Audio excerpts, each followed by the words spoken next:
देखिए इस वीडियो में आपके यूपीएसएसएससी के जो आपके पैट का एग्जाम है उसमें जो आपके इंडियन हिस्ट्री के जो क्वेश्चन आ रहे हैं वो क्वेश्चन मैं करा रहा हूँ। तो इससे पहले मैं एक वीडियो डाल चुका हूँ, ठीक है, वो भी आप देख सकते हैं। तो इसमें देखिएगा कि स्तूप के अर्धवृत्ताकार टीले के ऊपर देवताओं के निवास का प्रतिनिधित्व करने वाली बालकनी जैसी संरचना कहलाती है।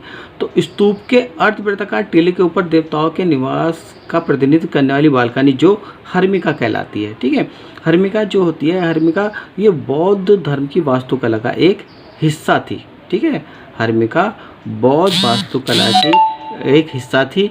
और हर्मिका जो हर्मिका होती है वो त्रिस्तरीय छत्रावली होती है, जो कि बौद्ध धर्म के 3 रत्नों का जो प्रतिनिधित्व करती है, ठीक है। हर्मिका जो त्रिस्तरीय छत्रावली होती है, जो बौद्ध धर्म के 3 रत्न यानी कि बुद्ध, धर्म और संघ का प्रतिनिधित्व करती है। तो इसलिए स्तूप के अर्धवृत्ताकार के ऊपर देवताओं के निवास का प्रतिनिधित्व करने वाली बालकनी जैसी संरचना कहलाती है। तो आपका आंसर ए हो जाएगा, हर्मिका आंसर हो जाएगा। नेक्स्ट क्वेश्चन है कि गौतम बुद्ध ने सारनाथ में अपना पहला उपदेश दिया था। तो गौतम बुद्ध ने सारनाथ में अपना पहला उपदेश जो दिया था वो आपका धम्म चक्र प्रवर्तन मुद्रा में दिया था, ठीक है। तो गौतम बुद्ध के बारे में बता दो, गौतम बुद्ध जो बौद्ध धर्म के प्रवर्तक थे, ठीक है। और गौतम बुद्ध का जन्म जो 563 ईस्वी पूर्व कपिलवस्तु के समीप लुम्बिनी में हुआ था। गौतम बुद्ध के पिता का नाम जो सुद्धोधन था, जो कि कपिलवस्तु के शाक्यगण के मुखिया थे। और गौतम बुद्ध की माता का नाम महामाया था।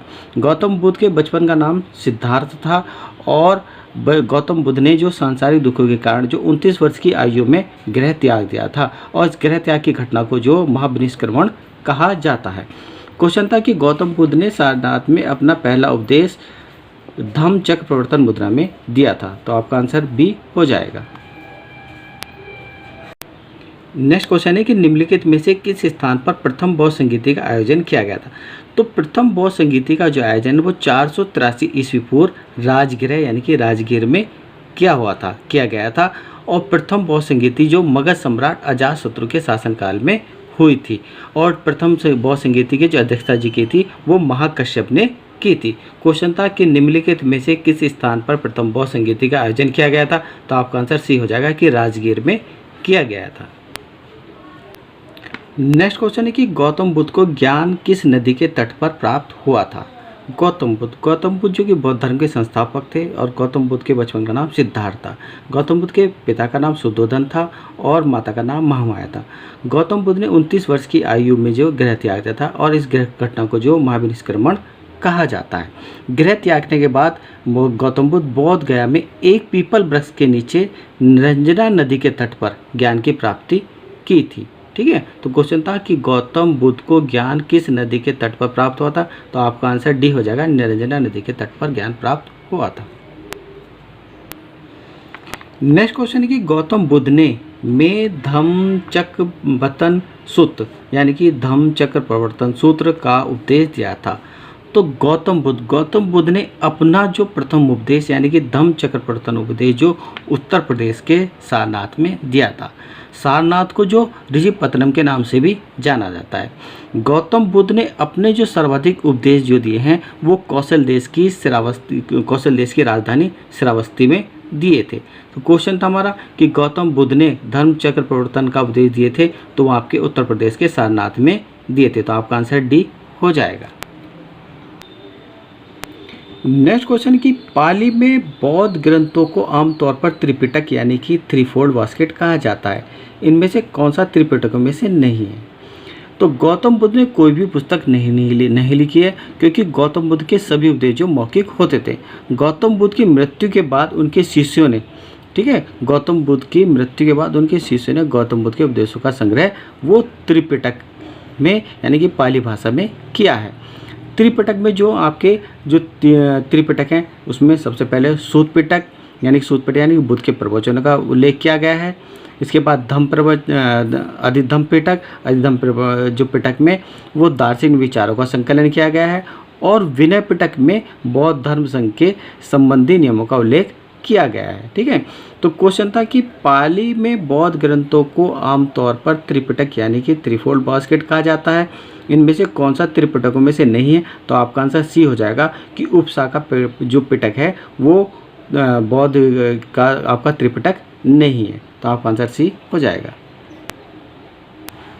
नेक्स्ट क्वेश्चन है कि बुद्ध को महापरिनिर्वाण कहाँ प्राप्त हुआ था।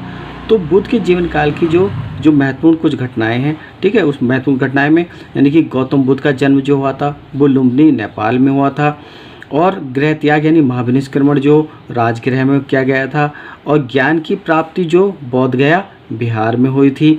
और बुद्ध को महापरिनिर्वाण कहाँ प्राप्त हुआ था।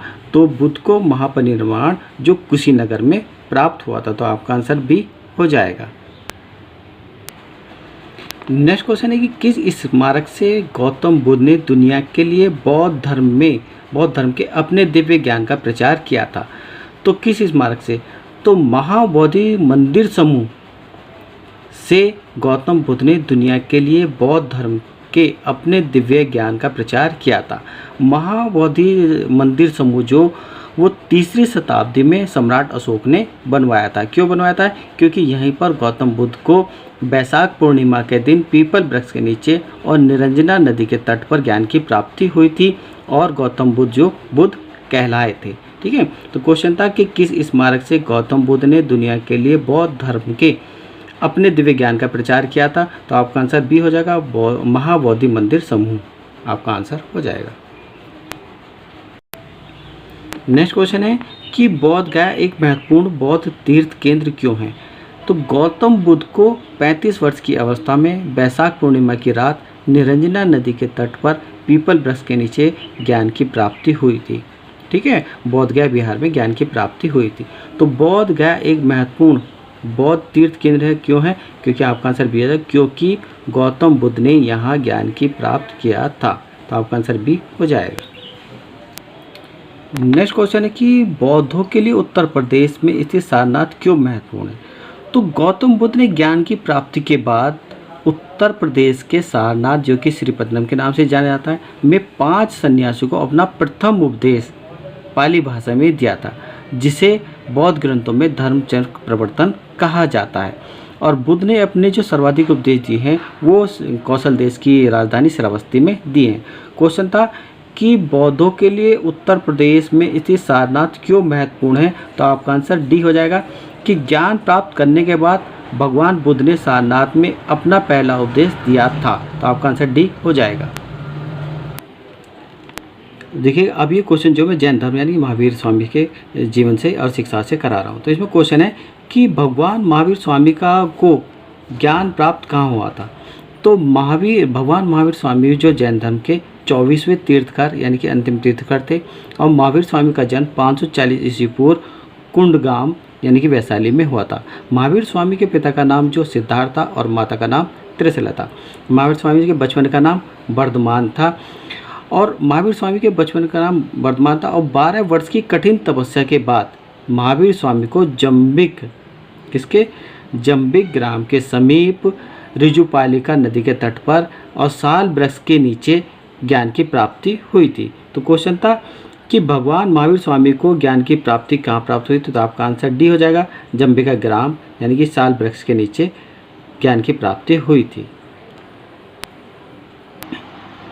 नेक्स्ट क्वेश्चन है कि जैन धर्म का सबसे महत्वपूर्ण मौलिक सिद्धांत है। तो जैन धर्म यानी महावीर स्वामी ने अहिंसा परमो धर्म के सिद्धांत को मूल माना है। ठीक है, तो जैन धर्म के 5 मौलिक सिद्धांत हैं, जिसमें सबसे पहले अहिंसा यानी कि जीवों को चोट न पहुंचाना। इसके बाद है सत्य यानी कि झूठ न बोलना, एक असत्य यानी कि चोरी न करना, अपरिग्रह यानी कि संपत्तियों का संचय न करना, और ब्रह्मचर्य सात्विक जीवन बिताना। तो ये जैन धर्म के 5 मौलिक सिद्धांत थे। क्वेश्चन था कि जैन धर्म का सबसे महत्वपूर्ण मौलिक सिद्धांत है। तो आपका आंसर बी हो जाएगा, अहिंसा, जीवों को चोट न पहुंचाना। नेक्स्ट क्वेश्चन है कि मनुष्य जीवन का सर्वोत्तम ध्येय है कैवल्य, जिसका अर्थ है कैवल्य।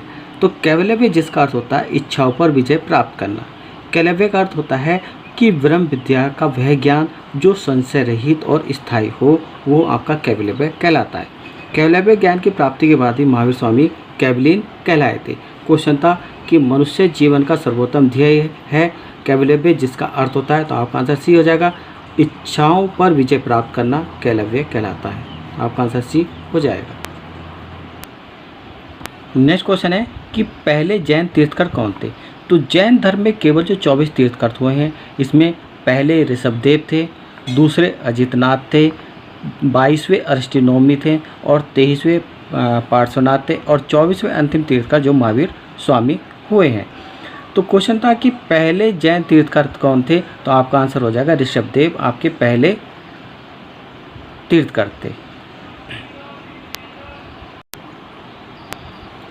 नेक्स्ट क्वेश्चन है कि जैन धर्म में 3 रथ यानी कि त्रिरथ दिए हैं और उन्हें निर्वाण का मार्ग कहा गया है, वे क्या हैं। तो जैन धर्म के संस्थापक पहले तीर्थकर जो ऋषभदेव थे और 24वें और अंतिम तीर्थकर जो थे वो महावीर स्वामी हुए हैं। महावीर स्वामी ने अपने सभी उपदेश जो दिए हैं वो प्राकृत भाषा में दिए हैं। जैन धर्म के त्रिरत्न थे, ठीक है। तो त्रिरत्न में कौन से थे? नंबर 1 साम्यक दर्शन यानी कि सही विश्वास, साम्य ज्ञान, सही ज्ञान, साम्यक आचरण यानी कि सही आचरण। तो क्वेश्चन था कि जैन धर्म में त्रिरत्न दिए जाते हैं और उन्हें निर्वाण का मार्ग कहा जाता है और वे क्या हैं, ठीक है। तो इसका आंसर आपका क्या हो जाएगा कि डी आंसर हो जाएगा सही विश्वास, सही ज्ञान और सही आचरण, ये आपका आंसर हो जाएगा। तो ये मैंने कुछ क्वेश्चन जो आपके यूपी एसएससी यानी कि पैट के एग्ज़ाम में जो इंडियन हिस्ट्री यानी कि भारतीय जो इतिहास है उसमें बौद्ध धर्म और जैन धर्म के जो कुछ क्वेश्चन आपको कराए हैं। अगर आपको मेरी वीडियो अच्छी लगी तो मेरे चैनल को सब्सक्राइब कीजिएगा।